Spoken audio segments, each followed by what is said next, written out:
آپ نور رضا سنا کے رو پیا میں مدینے شہر جا کے رو پیا اعوذ باللہ من الشیطان الرجیم بسم اللہ الرحمن الرحیم۔ ناظرین کرام، آج ہم نے سورۃ البقرہ پارہ نمبر 2 اور رکوع نمبر 4 کو تلاوت کرنا ہے کہ اللہ تبارک و تعالیٰ نے اس رکوع کے اندر ہمارے لیے کیا احکامات کو پوشیدہ رکھا ہے۔ ناظرین کرام، سبق شروع کرنے سے پہلے آپ تمام بہن بھائیوں سے یہ درخواست کرتی ہوں کہ چینل پر اگر نئے ہیں تو چینل کو ضرور سبسکرائب کریں، ویڈیو کو لائک اور شیئر کرنا نہ بھولا کریں،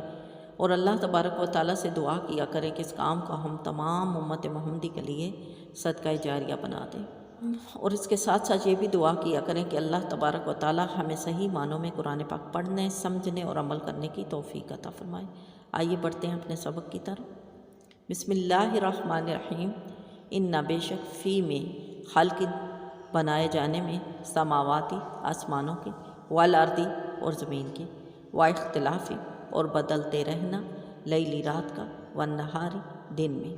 یعنی اللہ تبارک و تعالیٰ فرماتے ہیں کہ زمین و آسمان کا بنایا جانا اور رات اور دن کا بدلتے رہنا، والفلکی اور کشتیوں کا، اللاتی جو کہ تجری بہتی ہیں، فی البحری سمندروں کے اندر، بما جو ینفع الناس نفع ہے جن کے اندر لوگوں کے لیے، وما اور جو انزل نازل کرتا ہے اللہ من السماء آسمان سے، من معین پانی، فاحیا پھر زندہ کرتا ہے، بھی اس سے آردہ زمین کو، بعد اس کے موتیہا کہ وہ مردہ تھی، وبثا اور اٹھاتا ہے، فی ہا اس کے اندر، من کلی ہر قسم کے دعوات جاندار، وتصریف الریاح اور ہواؤں کا مسخر ہونا، والسحابی اور بادلوں کا مسخر ہونا، بین السماء آسمان کے درمیان، والارض اور زمین کے درمیان، لآیات نشانیاں ہیں، لقومی ان لوگوں کے لیے، یعقلون جو عقل رکھتے ہیں۔ تو اللہ تبارک و تعالیٰ یہاں پہ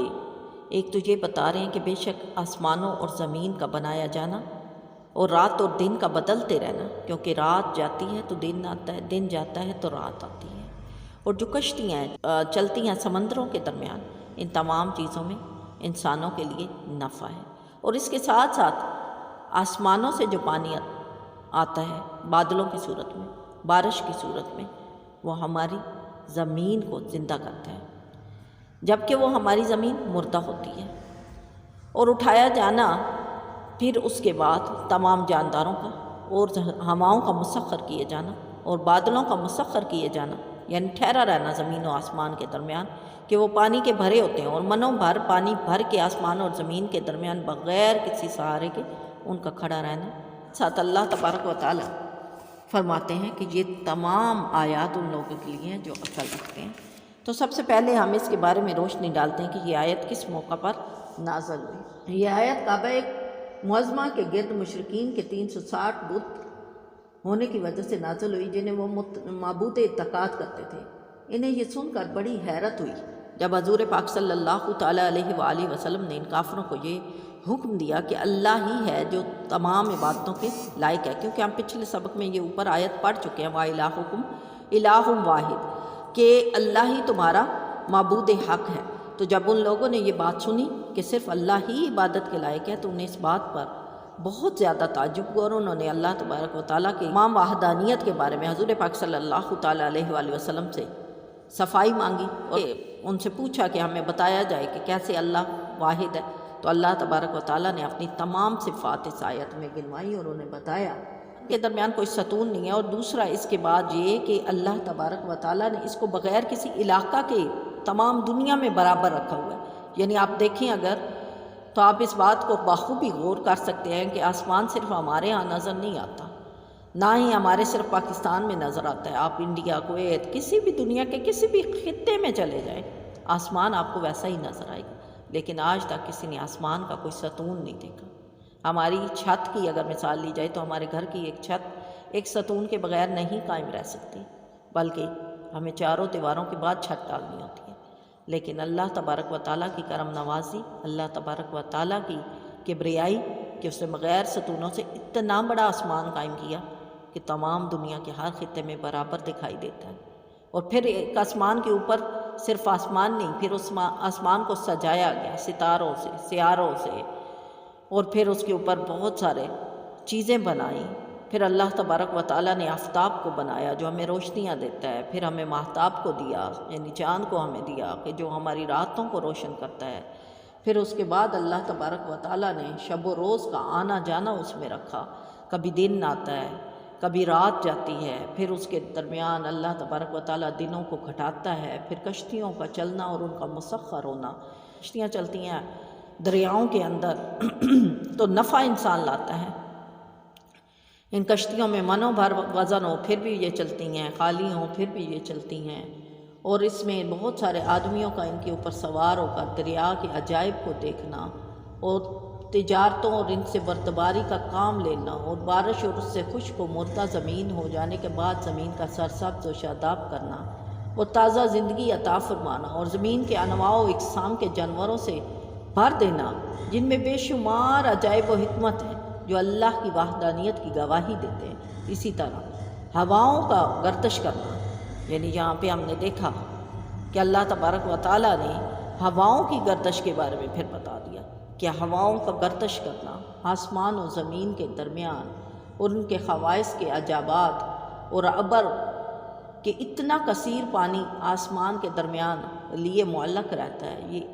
8 قسم کے انواع اس میں اللہ تبارک و تعالیٰ نے گنوائے۔ سب سے پہلے آسمان کو گنوایا، پھر زمین کو گنوایا، دن اور رات، پھر رات اور دن کا بدلنا گنوایا، پھر کشتیوں کا چلنا جو سمندروں میں چلتی ہیں، پھر ان سمندروں کی تہوں سے جو ہیرے اور جواہرات ہم نکالتے ہیں ان کے بارے میں گنوایا، آسمان سے جو پانی برستا ہے بادلوں کی صورت میں اور زمین کو زندہ کرتا ہے اس کا گنوایا جانا، ہواؤں کا مسخر کیا جانا، بادلوں کا مسخر کیا جانا زمین اور آسمان کے درمیان۔ یہ تمام قسم کے انواع وہ ہیں کہ جو گواہی دیتے ہیں کہ اللہ ہی وہ ذات ہے جو وحدانیت ہونے کے لائق ہے۔ کہ علم و حکمت اور اس کی وحدانیت پر یہ قوی برہان ہے، یعنی دلیل ہے یہ بہت بڑی،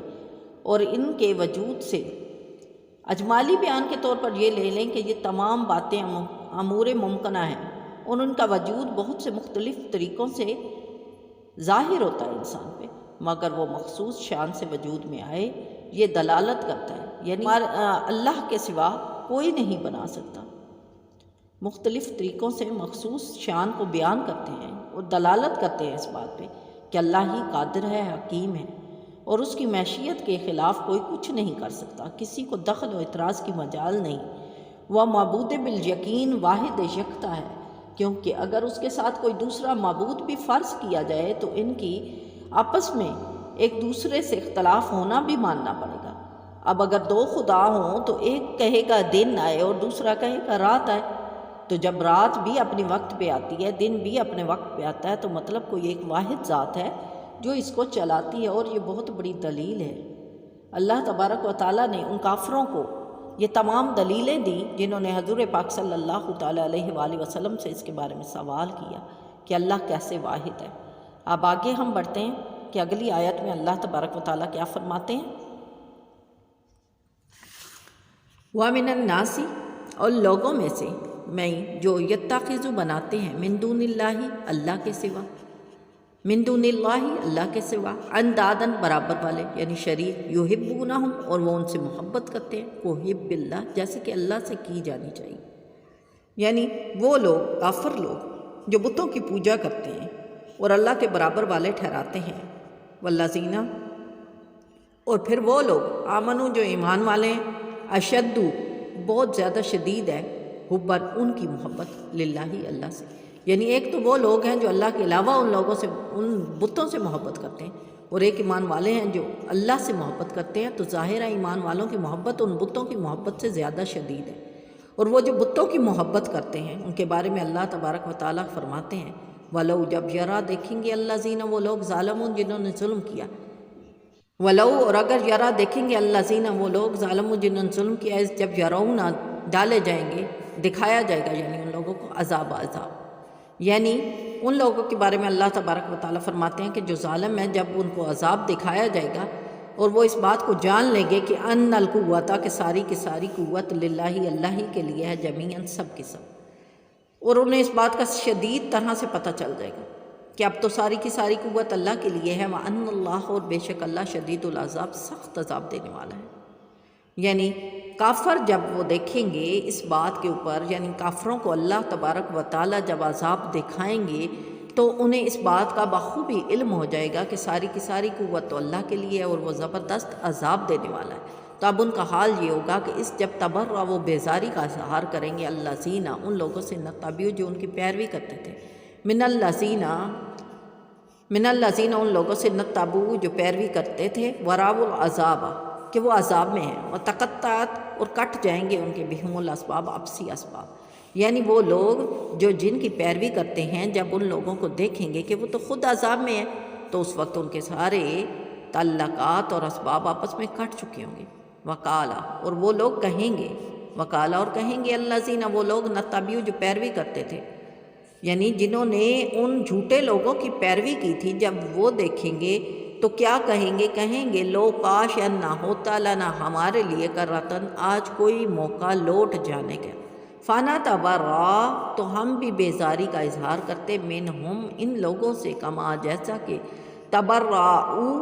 یہ بیزاری کا اظہار کرتے ہیں من ہم سے، یعنی جو لوگ پیروی کرتے ہیں آج جھوٹے معبودوں کی، جب قیامت کے دن اللہ تبارک و تعالیٰ کے سامنے پیش کیے جائیں گے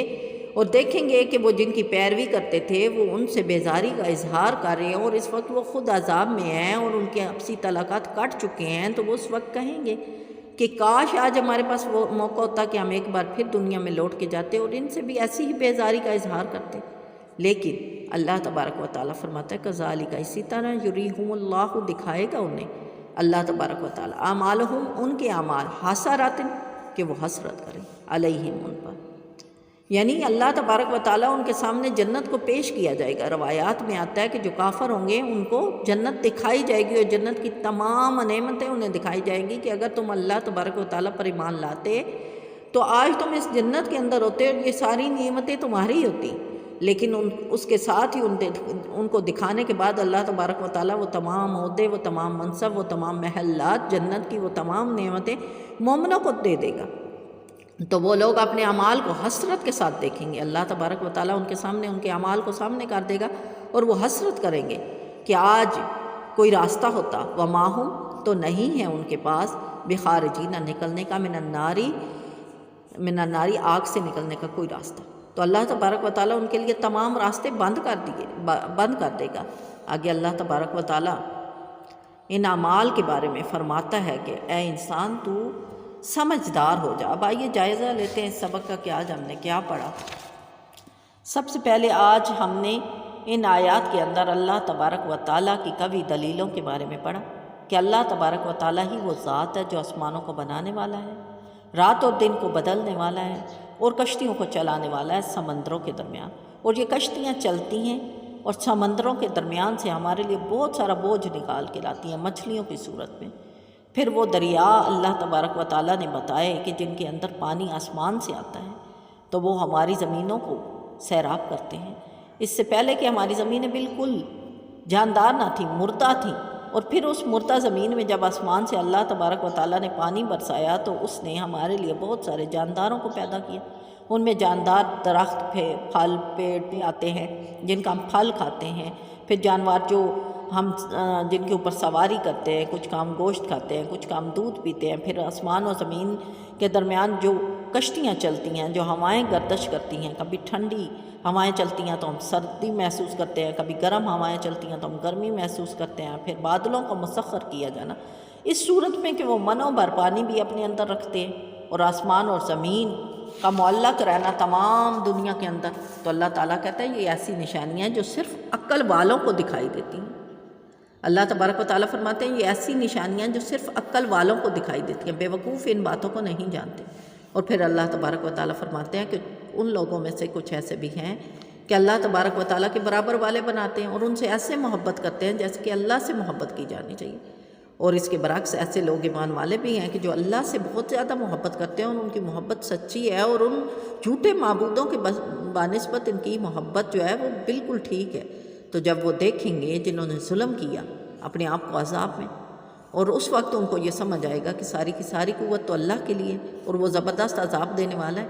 تو اس وقت وہ جو ان کی پیروی کیا کرتے تھے وہ لوگ جب ان لوگوں کو دیکھیں گے جن کی وہ پیروی کرتے تھے کہ وہ تو خود عذاب میں ہیں اور ان کے اسباب کٹ چکے ہیں، تو وہ لوگ کہیں گے کہ آج ہمارے پاس کوئی موقع ہوتا تو ہم بھی ان سے بیزاری کا اظہار کرتے، جیسا کہ آج یہ ہمارے ساتھ بیزاری کا اظہار کر رہے ہیں۔ لیکن اللہ تبارک و تعالیٰ ان کے اعمال ان کے سامنے ایسے پیش کرے گا کہ وہ سوائے حسرت کے ان کے اوپر کچھ نہیں کر سکیں گے، اور ان کے پاس جہنم سے نکلنے کا کوئی راستہ نہیں ہوگا۔ اللہ تبارک و تعالیٰ ہمیں صحیح معنوں میں سچا پکا مسلمان بنائے، ہماری عادات کو سنوارے اور ہمیں اللہ ہی کی عبادت کرنے کی توفیق عطا فرمائے، اور قرآن پاک کی ان آیات کو جو ہمیں جھنجھوڑ رہی ہیں، ہمارے ایمانوں کو جھنجھوڑ رہی ہیں اور بتا رہی ہیں کہ تمہارا معبود صرف اللہ ہی ہے، اس کے سوا کوئی عبادت کے لائق نہیں، وہی ہے وہ جو تمہیں زندگی دے گا، وہی ہے جو تمہیں موت دے گا، وہی ہے جو تمہارے حساب و کتاب کے اوپر قادر ہے، تمہیں اس کے ہاں کوئی سفارش نہیں کر سکے گا، نہ تمہیں کوئی اسباب بچا سکیں گے، نہ تمہارا مال کام آئے گا، نہ تمہاری اولاد کام آئے گی، نہ دنیا کی یہ تمام نعمتیں تمہارے کام آئیں گی، بلکہ نعمتوں کا تو تم سے پوچھا جانا ہے اور تم سے حساب و کتاب کیا جائے گا کہ تم نے دنیا میں زندگی کیسے گزاری، کیا کھایا، کیا پہنا، کیا لیا۔ یہ تمام وہ اعمال ہیں کہ جو حسرت بنا کے انسان کے سامنے پیش کیے جائیں گے، اور آج یہ تمام آیات ہمارے ایمانوں کو جھنجھوڑ رہی ہیں کہ انسان ابھی تو دنیا میں ہے، ابھی تیرے پاس موقع ہے، اپنے حالات کو سنوار لے، اپنے آپ کو دیکھ کہ تو کون ہے اور کس کا بندہ ہے اور تو کس لیے دنیا پہ بھیجا گیا ہے۔ تو اللہ تبارک و تعالیٰ سے میں یہ دعا کرتی ہوں کہ اللہ تبارک و تعالیٰ ہمیں ان تمام آیات سے سبق سیکھنے کی توفیق عطا فرمائے، ہمیں قرآن پاک پڑھنے، سمجھنے اور عمل کرنے کی توفیق عطا فرمائے۔ ناظرین کرام، ویڈیو کو لازمی آگے شیئر کیا کریں تاکہ اللہ تبارک و تعالیٰ ہمارے لیے اس کام کو تحفہ آخرت بنا دے۔ صلی اللہ تعالیٰ علی محمد صلی اللہ علیہ وآلہ وسلم۔